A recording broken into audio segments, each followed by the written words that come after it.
धाकड़ खबर, बेखौफसमा बेबाक अंदाज।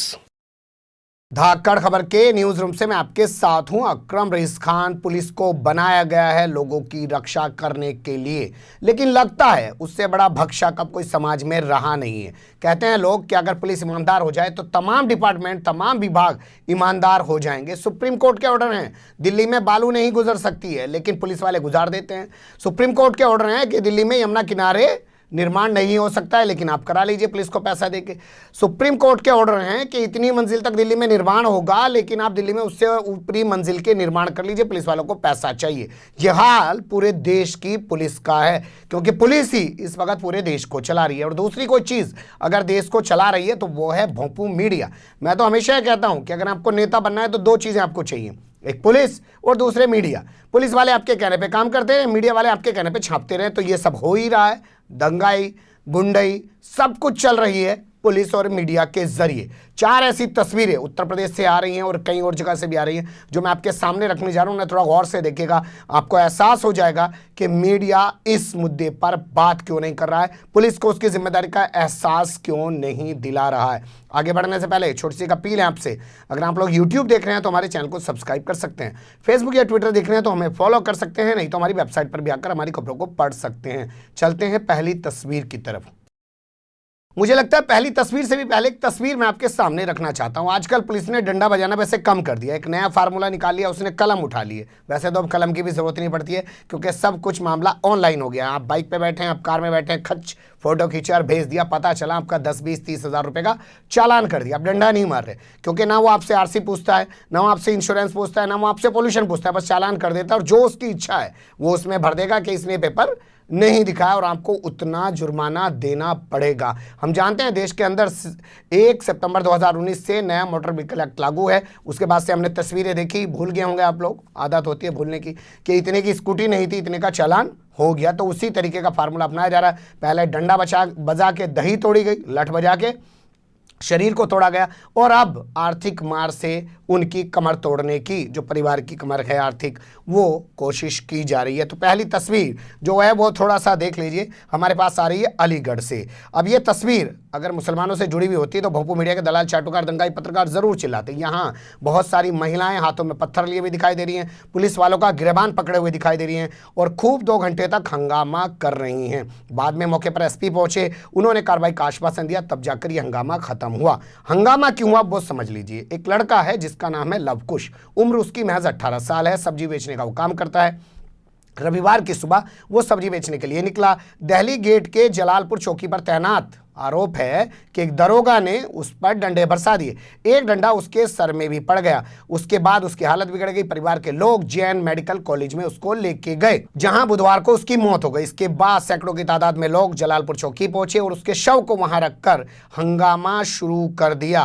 पुलिस वालों के साथ जमकर अभद्रता की गई, पथराव किया गया, लेकिन क्योंकि मरने वाले का नाम लवकुश है, आप समझ गए होंगे कि समाज के लोग आए होंगे, तो भोंपू मीडिया भी इस खबर को उस तरीके से बढ़ा चढ़ा के नहीं दिखाएगा। वरना इसी अलीगढ़ की खबरें कि देखिए मुसलमानों के मोहल्ले से, कहना सुधीर चौधरी का, फिर एक मोहल्ला ऐसा सामने आया जहां पे देश का कानून और देश का संविधान नहीं चलता है। मतलब पूरा चिन्हित करके बताते हैं कि जाओ इन लोगों को तुम मारो, ये मरने के लिए ही पैदा हुए, इनके लिए जो है किसी तरीके की रहम की बात नहीं की जानी चाहिए, और ये जो काम करें वो सारे काम ही गलत होते हैं। इस लड़के के पिता का नाम संजय सिंह है, उसकी डेड बॉडी को पीएम के लिए भेज दिया गया है। जेएन मेडिकल कॉलेज में उसकी मौत हुई है, उसके चलते पुलिस को लगता है कहीं उसको कोरोना भी ना हो गया हो। हालांकि वो कोरोना के चलते वहाँ भर्ती नहीं हुआ, सिर में चोट के चलते भर्ती हुआ, पुलिस वाले ने जो डंडा मारा आरोप है।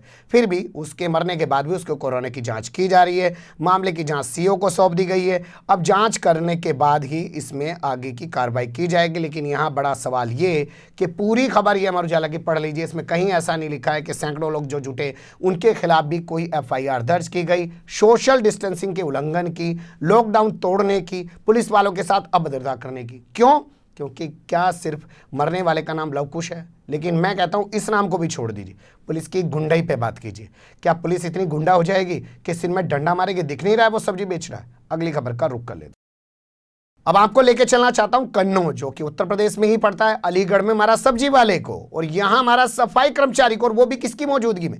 एसडीएम और सीओ की मौजूदगी में। एसडीएम और सीओ की गाड़ियां खड़ी हुई तस्वीरों में दिखाई दे रही हैं और वहीं पे पुलिस वाले एक सफाई कर्मचारी को बड़ी बेरहमी से पीट रहे हैं। जब उसने भागने की कोशिश की तो एक सिपाही ने पकड़ लिया और दूसरे ने उस पर लठ पेल दिया। हमारे पश्चिम उत्तर प्रदेश में कहते हैं, उसी स्टाइल में बता रहा हूं, जिससे नाराज सफाई कर्मचारियों ने डीएम से मिलकर पूरे मामले की शिकायत की। डीएम दीपक मीणा ने जांच कर कार्रवाई करने का आश्वासन दिया।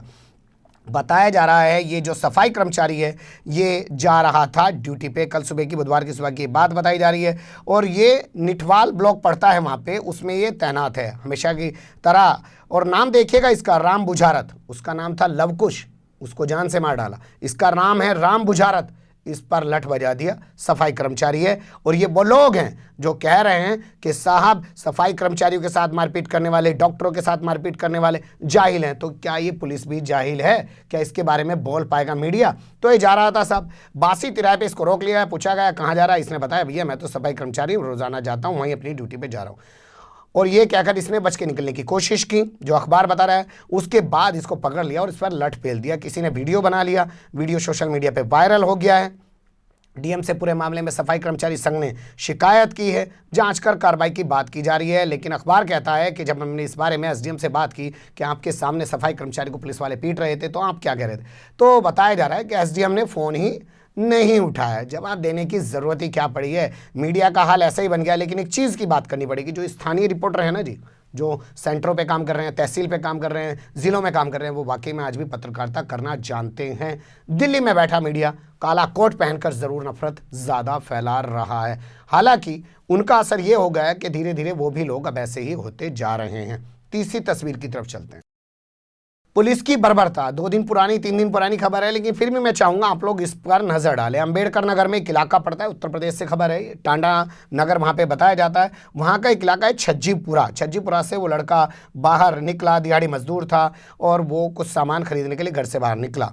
नाम उसका रिजवान है। बस पुलिस वालों ने पेल दिया उसको लठ, इतना मारा कि वो गंभीर रूप से घायल हो गया। परिवार के लोग दहशत में कोई शिकायत भी नहीं कर पाए। जब पिटने वाले का नाम रिजवान हो तो हिम्मत किस में है और सुनेगा कौन? आप मान लीजिए किसी आला अधिकारी को बताओ कि साहब रिजवान को हमारे को पीट दिया, सब्जी लेने जा रहा था पुलिस वालों ने, तो ऊपर जो एसपी, कमिश्नर, सीओ जो भी बैठा है तो वो सुनेगा क्या? वो तो रिजवान का नाम आते ही क्या करे, आप लोगों की तो गुंडाई थम नहीं रही है। पूरे देश में कोरोना आप लोगों ने फैला दिया है, जमाती आपके जगह जगह घूम रहे हैं और आपके मोहल्लों में ये सब कुछ हो रहा है।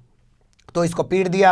1-2 दिन तक घर वाले घर में लिटाए रखे दहशत के चलते, लेकिन जब इसकी हालत बिगड़ गई तो इसको लेकर हॉस्पिटल चले गए। हॉस्पिटल ले आने के बाद इसको हॉस्पिटल में भर्ती कराया, जहां इसकी मौत हो गई। इसके बाद ये इसका पिता घर जब आया और जब दहाड़े मार के रोने लगा, एक बच्चे, कहते हैं ना दुनिया का सबसे बड़ा बोझ क्या होता है कि बूढ़े कंधों पर जवान बच्चों की लाश लेके जाना।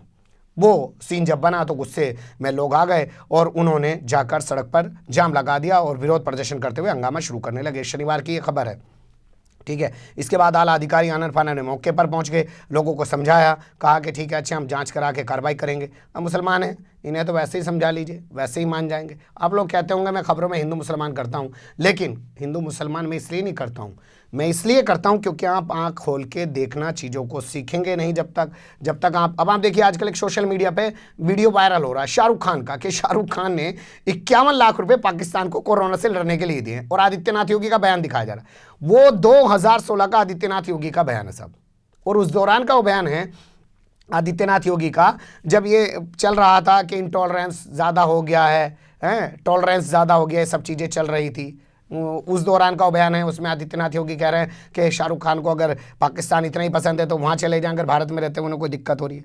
इनके पिता का नाम मोहम्मद इस्माइल है, उनकी तरफ से थाने में तहरीर दी गई है। अभी तक कोई रिपोर्ट दर्ज होने पाने की हमारे पास खबर नहीं है। ये आरोप एक महिला दरोगा पर लगा है। जैसे मैं आपसे कहता हूँ ना, क्राइम पेट्रोल देखा और आजकल न्यूज़ चैनल देखे, उसमें जो एंकर बैठी हैं उन्हें देख के लगता है यार पुरुषों के मुकाबले महिलाएं ज़्यादा कुछ क्रूर हो गई हैं क्या होती ही हैं? इस पर भी सोचना चाहिए। अगली खबर का रुख कर लेते हैं।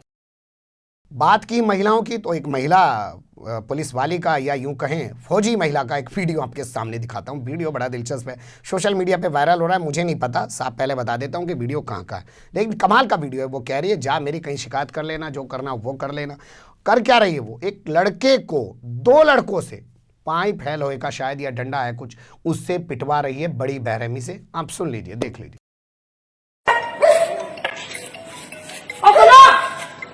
किसी से मेरी शिकायत कर देना। मैं अब समझ में आई, लॉकडाउन में बाहर निकलने से कैसी लगती है। जब पुलिस वाला मरता है तो कैसी लगती है हमको, जब डॉक्टर मरता है तो। और तुमको तकलीफ करनी है। मैं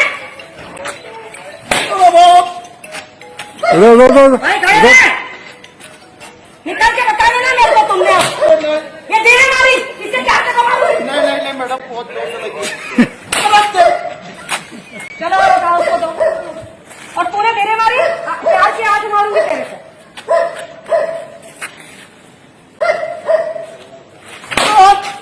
खड़े रहे। हम क्यों आज लगाई है, हम क्यों पेशेंट बने तुम्हारे कारण। हाँ, कैसा लगा, अच्छा लग रहा है, कैसा लगा, अच्छा लग रहा है। दिन में अच्छा नीयत लग रही है।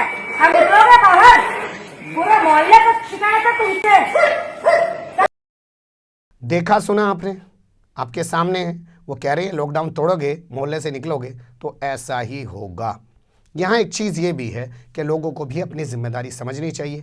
पुलिस वाले जो 24 घंटे अपनी जान पर खेल कर, जगह जगह घूम कर सब कुछ लागू करने की कोशिश कर रहे हैं, तो वो भी फ्रस्ट्रेट होते हैं, क्योंकि समाज के लोग सुनते नहीं हैं उनकी। तो उनके अंदर भी कितने लोगों को आदमी कहेगा कि भैया रुक जा, भैया रुक जा, भैया रुक जा। तो किसी को तो कहेगा अबे रुक जा, और फिर अबे रुक जा से जाके फिर किसी को थप्पड़ भी मार जाएगा कि तुझे कहा रुक जा। तो उनकी भी थोड़ी मजबूरी को समझना चाहिए। लेकिन उनसे ज़्यादा जिम्मेदारी, मुझे लगता है आम आदमी से ज़्यादा जिम्मेदारी पुलिस की है, क्योंकि वो एक सीट पे बैठा है। उसे अपनी जिम्मेदारी को ज़्यादा समझना चाहिए आम आदमी के मुकाबले। बने रहिएगा धाकड़ खबर के साथ। फिलहाल कमेंट्स के रूप में आप लोग अपनी राय दे सकते हैं, खबर को लाइक कर सकते हैं, चैनल को सब्सक्राइब कर सकते हैं और ज़्यादा से ज़्यादा हमारी खबरों को शेयर कर सकते हैं। फिर ऐसे ही किसी सुलगते हुए उलझते मुद्दे लेकर मैं आपके सामने हूँगा हाजिर। फिलहाल अभी मुझे नहीं इजाज़त।